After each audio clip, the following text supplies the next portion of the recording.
서늘한 겨울바람이 법원의 돌계단을 쓸고 지나갔습니다.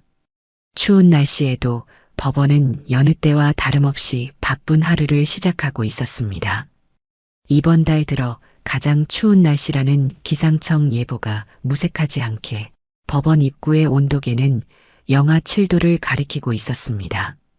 서울중앙지방법원 재판장 박세연 판사는 이른 아침부터 재판 일정을 꼼꼼히 살펴보고 있었습니다. 오늘도 여러 건의 재판이 잡혀 있었지만 그 중에서도 이승민 절도 사건이라는 소규모 사건이 유독 눈에 띄었습니다. 무전 취식과 의류 매장 속옷 절도, 그것도 피해자들의 선처 거부로 기소된 사건이었습니다. 판사님, 첫 번째 재판 시작 시간입니다. 서기의 안내를 받고 법정으로 향하는 박세연 판사의 발걸음은 평소와 다름없이 침착했습니다. 검은 법복을 단정하게 입은 그의 모습에서는 18년 경력의 중견 판사다운 위엄이 느껴졌습니다. 법정 안으로 들어서자 이미 검사와 변호인 그리고 방청객 몇 명이 자리를 잡고 있었습니다. 잠시 후 피고인이 들어왔습니다. 70대로 보이는 노숙자 차림의 남성이었습니다. 허름한 옷차림과 쇠약해 보이는 모습이 겨울 한파와 함께 더욱 쓸쓸해 보였습니다. 박세연 판사는 습관처럼 피고인의 얼굴을 살폈습니다. 그때였습니다. 피고인이 오른쪽 눈을 자꾸 깜빡이는 모습이 눈에 들어왔습니다. 불편해 보이는 듯 손으로 눈가를 자주 만지작거렸고 그럴 때마다 오른쪽 눈에서 눈물이 잘 나오지 않는다는 것을 알 수 있었습니다. 더욱 놀라운 것은 피고인의 오른쪽 볼이 움푹 들어가 있다는 점이었습니다.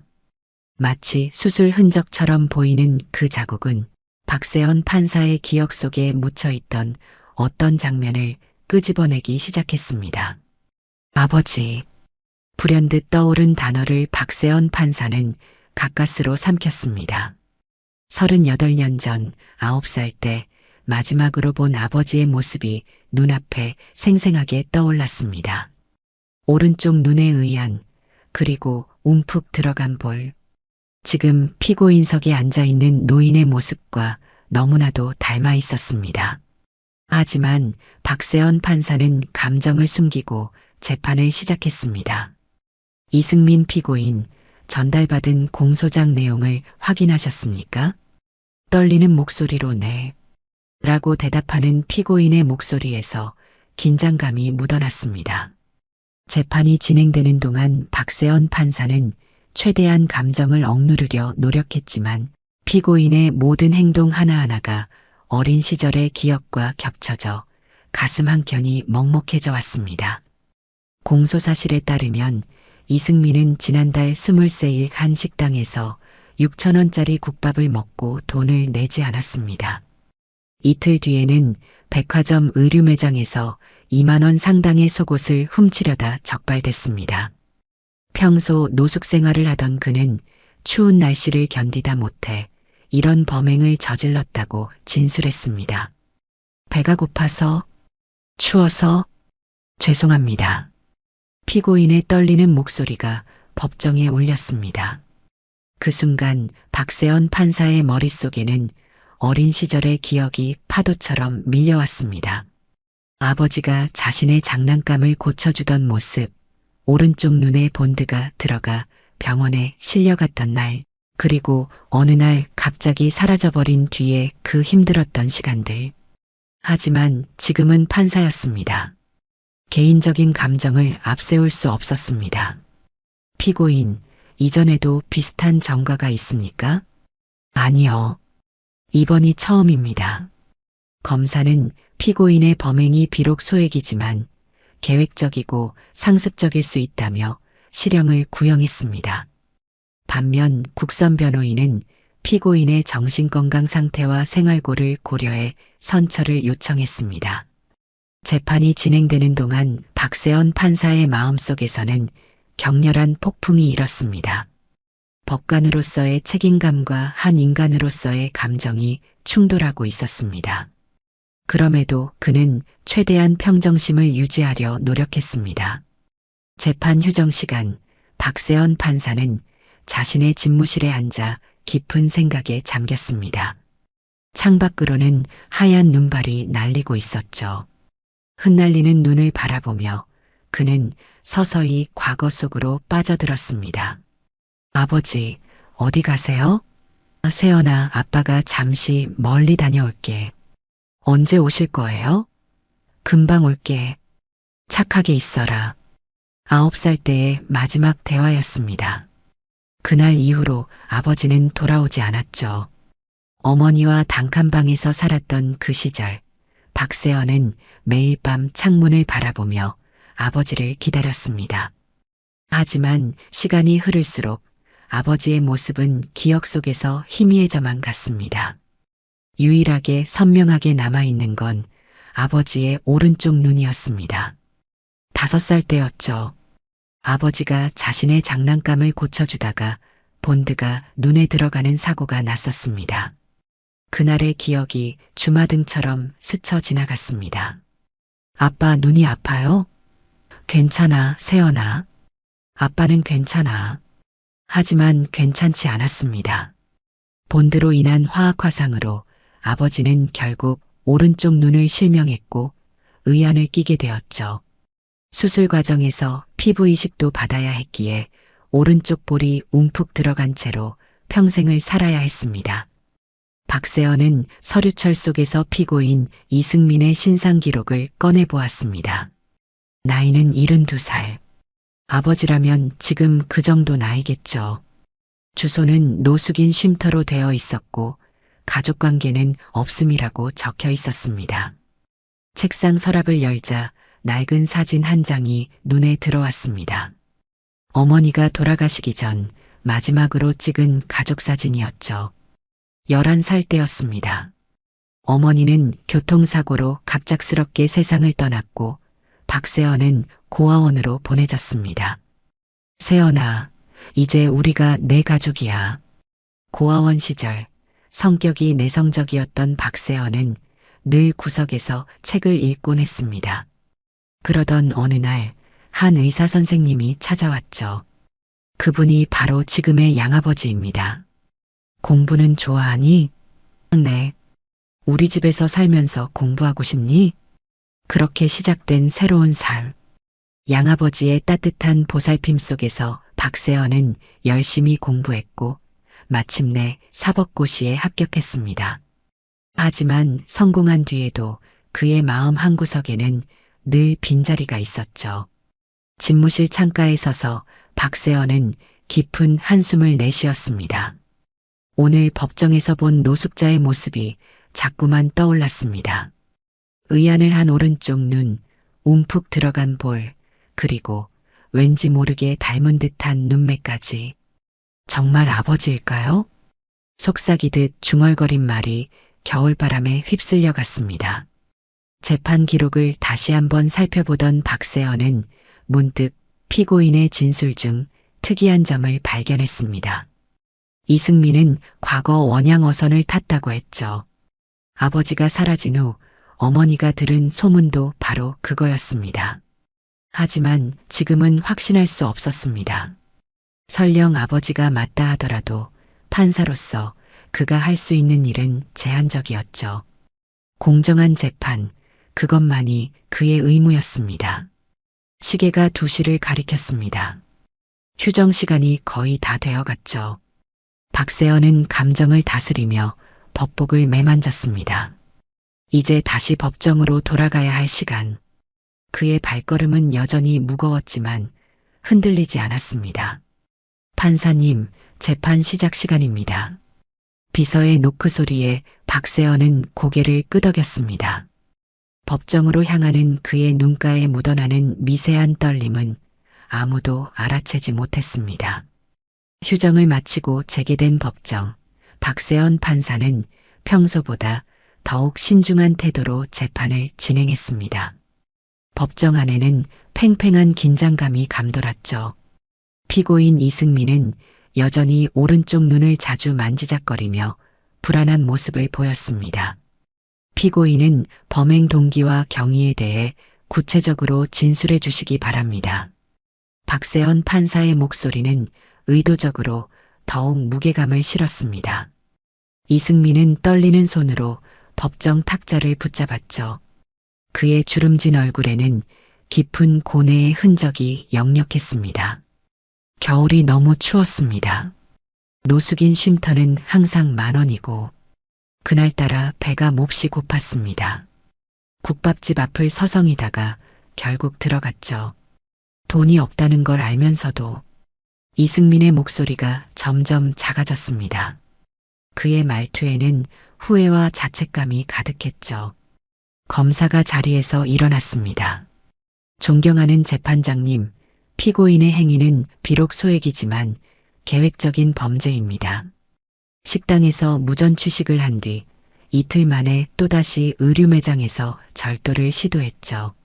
이는 우연한 범행이 아닌 의도적인 범죄 행위로 보아야 합니다. 검사의 구형은 실형이었습니다. 6개월의 징역형을 요청했죠. 이에 국선 변호인이 자리에서 일어났습니다. 재판장님, 피고인은 초범입니다. 더구나 절도 물품이 생계형 물품이었다는 점, 그리고 피고인의 건강 상태와 연령을 고려해 주시기 바랍니다. 피고인은 현재 정신분열증 증상으로 약물 치료가 필요한 상황입니다. 변호인의 말에 이승민은 고개를 숙인 채 어깨를 떨었습니다. 그의 모습에서는 말로 표현할 수 없는 깊은 절망감이 느껴졌죠. 피고인, 마지막으로 하실 말씀이 있다면 해주시기 바랍니다. 박세현 판사의 물음에 이승민은 천천히 고개를 들었습니다. 그의 오른쪽 눈에서 눈물이 나오지 않는 것이 더욱 선명하게 보였죠. 제가 정신병원에 입원했던 적이 있습니다. 환청이 들리고 망상에 시달렸죠. 약을 먹으면 증상이 나아지는데 노숙자 생활을 하다 보니 제대로 된 치료를 받지 못했습니다. 죄송합니다. 정말 죄송합니다. 법정은 무거운 침묵에 잠겼습니다. 방청석의 피해자들조차 이승민의 절박한 고백 앞에서 잠시 말을 잃은 듯했죠. 박세현 판사는 잠시 눈을 감았습니다. 머릿속에서는 수많은 생각들이 교차했죠. 법관으로서의 책임감, 아들로서의 감정, 그리고 한 인간으로서의 연민이 뒤엉켰습니다. 잠시 정회를 선언합니다. 판사석을 잠시 비운 박세현은 재판부 평의실에서 깊은 고민에 빠졌습니다. 이승민의 범죄 사실은 명백했지만 그의 상황과 건강 상태, 그리고 초범이라는 점을 고려하지 않을 수 없었죠. 마침내 결심을 한 박세현 판사가 법정으로 돌아왔습니다. 그의 표정은 더없이 엄숙했죠. 피고인 이승민에 대한 판결을 선고하겠습니다. 법정은 다시 한번 숨죽였습니다.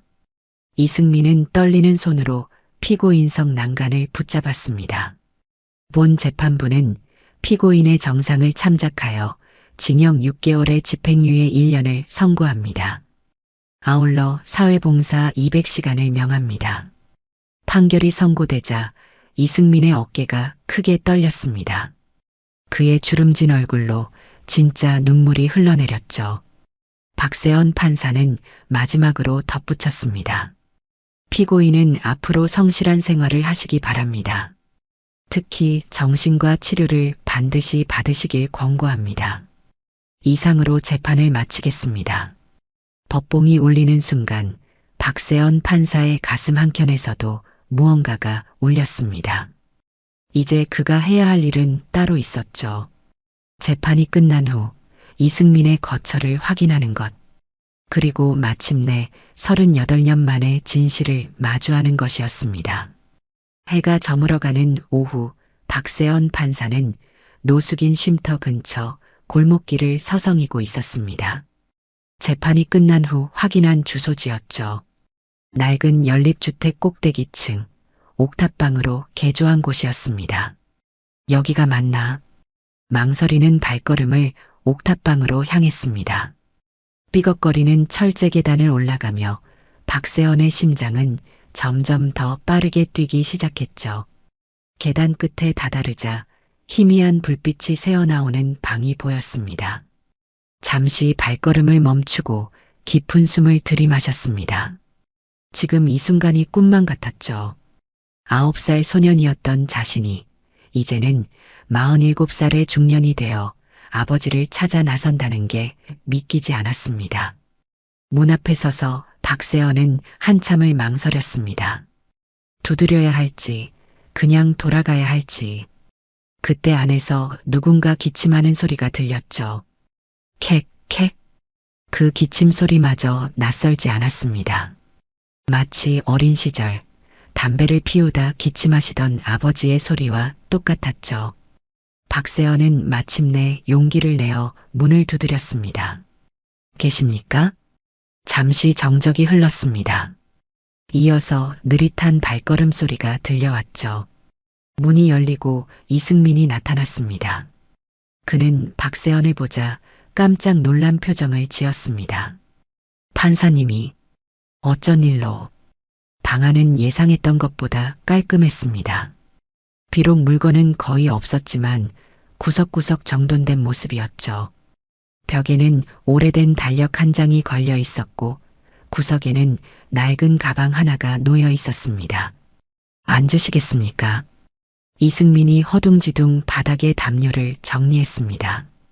박세연은 천천히 방 안으로 들어섰죠. 좁은 방 안에는 묘한 긴장감이 감돌았습니다. 한 가지 여쭤보고 싶은 게 있습니다. 박세연의 목소리가 떨렸습니다. 이승민은 의아한 표정으로 그를 바라보았죠. 혹시 25해 전에 본드 때문에 오른쪽 눈을 다치신 적이? 말이 채 끝나기도 전에 이승민의 표정이 굳어졌습니다. 그의 왼쪽 눈에서 눈물이 맺혔죠. 오른쪽 의아는 여전히 눈물 한 방울 흘리지 못했습니다. 그건 어떻게? 제 아버지도 똑같은 사고를 당하셨거든요. 5살이던 아들의 장난감을 고쳐주시다가 순간 이승민의 얼굴이 하얗게 변했습니다. 그의 입술이 파르르 떨렸죠. 세연이니? 시간이 멈춘 듯 했습니다. 방 안의 공기마저 얼어붙은 것 같았죠. 박세연의 눈에서 뜨거운 것이 흘러내렸습니다. 정말 아버지 맞으신가요? 이승민은 한동안 말을 잇지 못했습니다. 그저 박세연의 얼굴을 뚫어지게 바라볼 뿐이었죠. 마침내 그의 입에서 떨리는 목소리가 흘러나왔습니다. 이런 모습으로, 이런 꼴로 만날 줄은 몰랐다. 그 한마디에 38년의 시간이 무너져 내렸습니다. 박세연은 더 이상 판사가 아니었고 이승민은 더 이상 피고인이 아니었죠. 그저 오랫동안 헤어져 있던 아버지와 아들이었습니다. 아버지. 박세연의 눈에서 눈물이 멈추지 않았습니다. 이승민은 그런 아들의 모습을 바라보며 고개를 푹 숙였죠. 38년 만의 재회는 이렇게 한 옥탑방에서 이루어졌습니다. 옥탑방 안에 작은 전구가 희미한 불빛을 드리웠습니다. 아버지와 아들은 마주 앉아 오랫동안 말없이 서로를 바라보았죠. 무엇부터 말해야 할지, 어디서부터 이야기를 시작해야 할지 알 수 없었습니다. 차라도 한 잔. 이승민이 낡은 전기포트로 물을 끓이려 했지만 박세연이 말렸습니다. 괜찮습니다. 그냥 이야기만 나누고 싶습니다. 묵직한 침묵이 흘렀습니다. 창밖으로 어둠이 깊어가고 있었죠. 박세연은 마음 한구석에 맺혀있던 질문을 꺼냈습니다. 왜 그렇게 갑자기 사라지셨나요? 어머니와 저를 두고. 이승민의 주름진 얼굴이 고통으로 일그러졌습니다. 그는 한참을 입술을 깨물다가 천천히 입을 열었죠. 그때 나는 정신이 많이 아팠다. 사업 실패로 빚더미에 앉고 밤마다 환청이 들렸지. 누군가 나를 쫓아오는 것 같고 내 머릿속에서 이상한 소리들이 들려왔어. 이승민의 목소리가 떨렸습니다. 그는 잠시 숨을 고르더니 다시 이야기를 이어갔죠. 처음에는 버텨보려 했다. 하지만 점점 심해졌어. 어느 날은 내가 무서워 보이기도 하고 내 어머니가 나를 해치려 한다는 망상에 시달리기도 했지. 그래서 도망가듯 떠나셨던 거군요. 박세연의 말에 이승민은 고개를 푹 숙였습니다. 그의 어깨가 가늘게 떨렸죠. 너희에게 해를 끼칠까 두려웠다. 그때는 그게 최선이라 생각했어. 원양어선을 타고 멀리 떠나면 너희가 더 행복하게 살 수 있을 거라 믿었지. 하지만 어머니는 돌아가셨어요. 박세연의 목소리가 흔들렸습니다. 이승민의 얼굴이 창백하게 변했죠. 언제? 제가 11살 때요. 교통사고였습니다.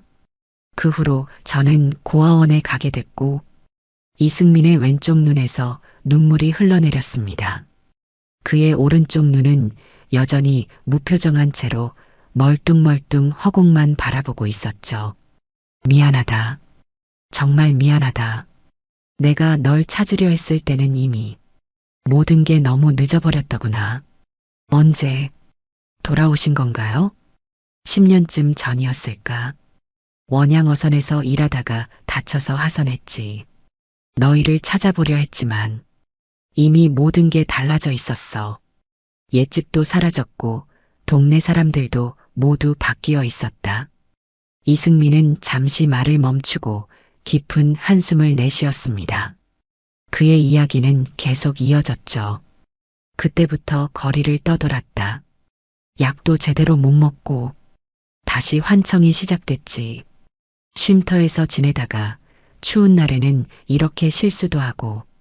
치료는 받으셨나요? 가끔 무료 진료소에서 약을 받아 먹었지. 하지만 제대로 된 치료는 돈이 없어서. 박세연은 자신도 모르게 주먹을 꽉 쥐었습니다. 47년을 살아오면서 이렇게 가슴이 아팠던 적이 있었을까요? 아버지, 이제는 제가 모시겠습니다. 치료도 받으시고 제대로 된 생활을. 안 된다. 이승민이 갑자기 소리를 높였습니다. 그의 눈빛이 불안하게 흔들렸죠. 난 이미 이런 인간이야. 판사인 내가 이런 아버지를 둔 걸 알면 사람들이 뭐라고 할지 그건 제가 결정할 문제입니다. 아버지는 그저 아버지이시니까요. 아버지는 그저 아버지이시니까요. 박세연의 단호한 말에 이승민은 말문이 막혔습니다. 그의 왼쪽 눈에서는 계속해서 눈물이 흘러내렸죠. 오른쪽 의안은 여전히 차갑게 빛날 뿐이었습니다. 하지만 난 이런 모습으로 더 이상 도망가지 마세요. 박세연의 목소리에는 간절함이 묻어났습니다. 어린 시절부터 가슴속에 품어왔던 말들이 봇물 터지듯 쏟아져 나왔죠. 어머니가 돌아가시고 고아원에 있을 때 매일 밤 아버지를 그리워했습니다. 양아버지께 입양된 후에도 판사가 된 지금도 늘 제 마음 한구석에는 빈자리가 있었어요. 이승민은 고개를 푹 숙인 채 어깨를 떨었습니다. 방 안의 희미한 불빛이 그의 수척한 모습을 더욱 쓸쓸하게 비추고 있었죠. 난 자격이 없어. 아버지라고 불릴 자격은 제가 주는 겁니다. 박세연은 자리에서 일어나 이승민 앞에 무릎을 꿇었습니다. 그리고 조심스럽게 아버지의 거칠어진 손을 잡았죠. 이제는 제가 아버지를 지키겠습니다. 치료도 받으시고 따뜻한 집에서 사시게 해드리겠습니다. 더 이상 추운 길거리를 떠돌지 않으셔도 됩니다. 이승민의 손이 파르르 떨렸습니다. 그는 아들의 손을 뿌리치려 했지만 박세연은 더욱 단단히 붙잡았죠. 사람들이 제 명예는 제가 지키면 됩니다. 지금 아버지께 필요한 건 치료와 안정입니다. 봉사 명령도 제가 도와드리겠습니다. 잠시 침묵이 흘렀습니다. 창밖에서는 찬바람이 유리창을 두드렸고 멀리서 구급차 사이렌 소리가 들려왔죠. 정말 이런 아버지를 받아들일 수 있겠나? 당신은 제 아버지십니다. 그걸로 충분해요. 마침내 이승민의 방어막이 무너졌습니다. 그는 떨리는 손으로 아들의 어깨를 껴안았죠. 38년 만에 포옹이었습니다. 미안하다. 정말 미안하다. 세연아. 눈물로 범벅이 된 얼굴로 이승민이 끊어질 듯한 목소리로 말했습니다. 박세연도 더는 눈물을 참을 수 없었죠. 이제 괜찮습니다. 이제 다 괜찮아질 거예요. 그날 밤 허름한 옥탑방에서는 오랫동안 아버지와 아들의 흐느낌이 이어졌습니다. 그것은 슬픔의 눈물이면서도 동시에 새로운 시작을 알리는 희망의 눈물이었죠. 내일부터 제 집으로 가시죠. 필요한 건 제가 다 준비하겠습니다. 하지만 더 이상 혼자가 아니십니다. 이제는 제가 있잖아요. 창밖으로 눈이 내리기 시작했습니다. 하얀 눈송이들이 춤추듯 떨어지는 모습이 마치 새로운 시작을 축복해주는 것만 같았죠. 이승민은 마침내 고개를 끄덕였습니다. 그의 주름진 얼굴에는 오랜만에 평화로운 미소가 번졌죠. 아버지, 이제 집으로 가시죠. 박세연의 말에 이승민은 천천히 자리에서 일어났습니다. 비록 앞으로의 길이 순탄치만은 않겠지만 이제 그들에겐 서로가 있었죠. 그것으로 충분했습니다. 다음 날 아침 박세연의 아파트는 새로운 가족을 맞이할 준비로 분주했습니다. 그는 이른 시간부터 서재를 정리해 아버지의 방으로 꾸미기 시작했죠. 판사님, 이쪽 방으로 하면 될까요? 가정부 김 씨가 물었습니다. 박세연은 고개를 끄덕이며 창가로 걸어갔죠. 네, 여기가 아침 햇살도 잘 들고 좋을 것 같습니다. 아버지 모시고 오기 전에 이불하고 옷장도 새로 들여놓아 주세요. 창밖으로 보이는 하늘은 맑았습니다. 어제 내린 눈이 아침 햇살에 반짝이며 녹아내리고 있었죠. 박세연은 옥탑방으로 향하기 전에 먼저 법원으로 발걸음을 옮겼습니다. 박 판사님, 오늘 일정은 오후부터입니다. 비서가 일정표를 건네자 박세연은 잠시 망설이다 입을 열었습니다. 앞으로 며칠간 개인적인 일이 있어서 일정 조정이 필요할 것 같습니다. 무슨 일이신지.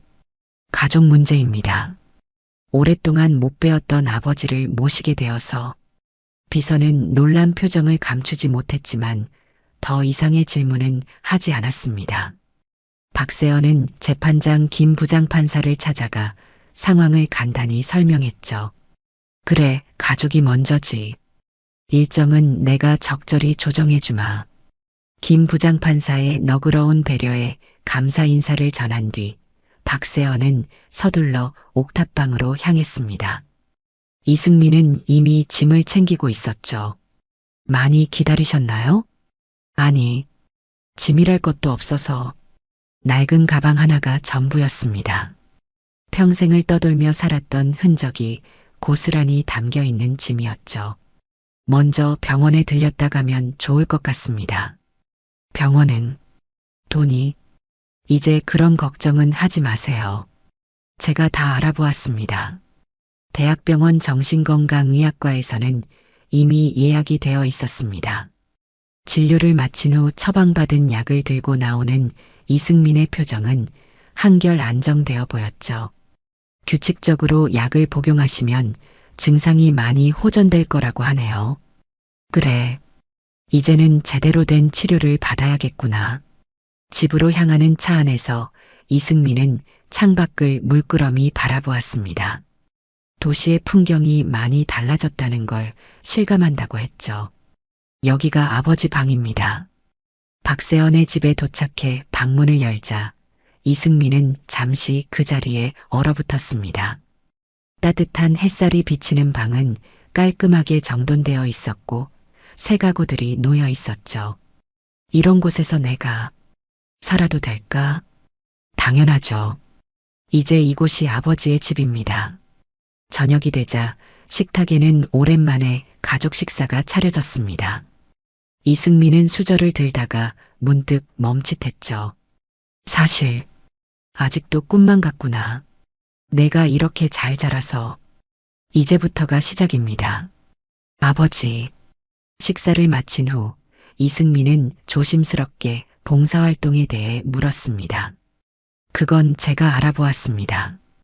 노인복지관에서 하시면 될 것 같아요. 거동이 불편하신 어르신들 돕는 일이라. 그래. 나도 이제 뭔가 의미 있는 일을 해야지. 창밖으로 저녁 노을이 물들어갔습니다.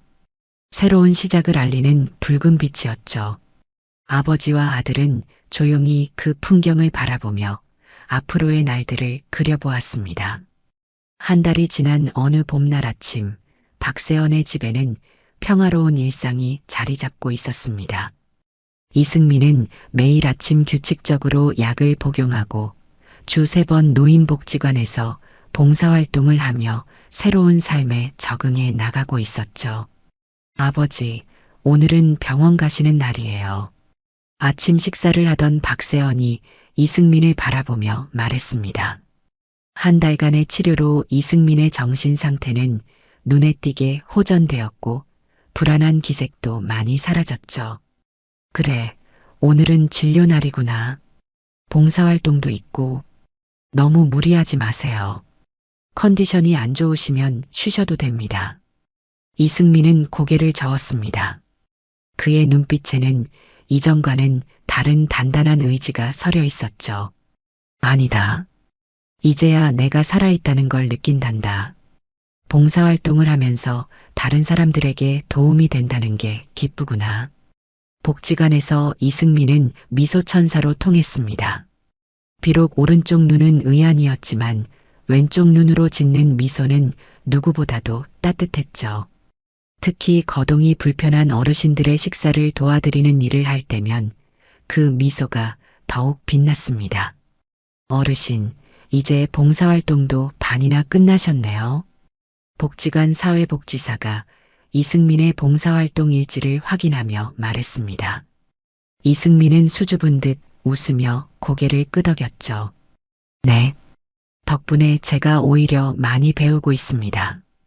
그날 저녁 박세연은 퇴근길에 복지관에 들렀습니다. 멀리서 봉사활동을 마치고 나오는 아버지의 모습이 보였죠. 한 달 전과는 전혀 다른 모습이었습니다. 아버지.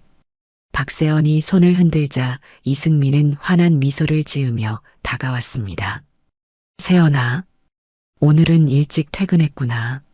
네, 아버지 모시고 같이 들어가려고요. 집으로 가는 길, 두 사람은 나란히 걸으며 이야기를 나눴습니다.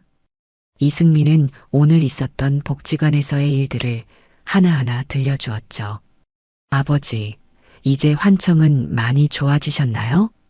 그래, 약을 먹으니까 많이 나아졌어. 이제는 밤에도 편히 잘 수 있단다. 저녁 식사 후 이승민은 조심스레 서랍에서 낡은 사진 한 장을 꺼냈습니다. 박세연의 어머니가 찍힌 사진이었죠. 내 어머니한테 미안해서 한동안 이 사진도 못 보았는데 어머니도 지금의 아버지를 보시면 좋아하실 거예요. 이승민의 눈가에 맺힌 눈물이 반짝였습니다.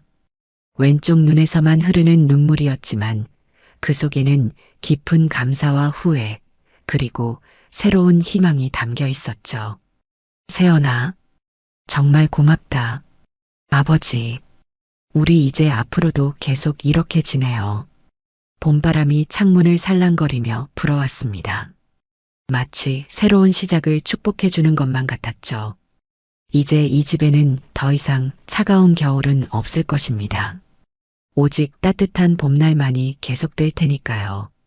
법정에서 시작된 극적인 재회는 이제 평범한 일상이 되어가고 있었습니다. 때로는 서툴고 때로는 어색하지만 그래도 서로를 이해하고 보듬어가는 두 사람의 모습은 진정한 가족의 의미를 보여주고 있었죠. 아버지, 이제 우리 같이 내일을 살아가요.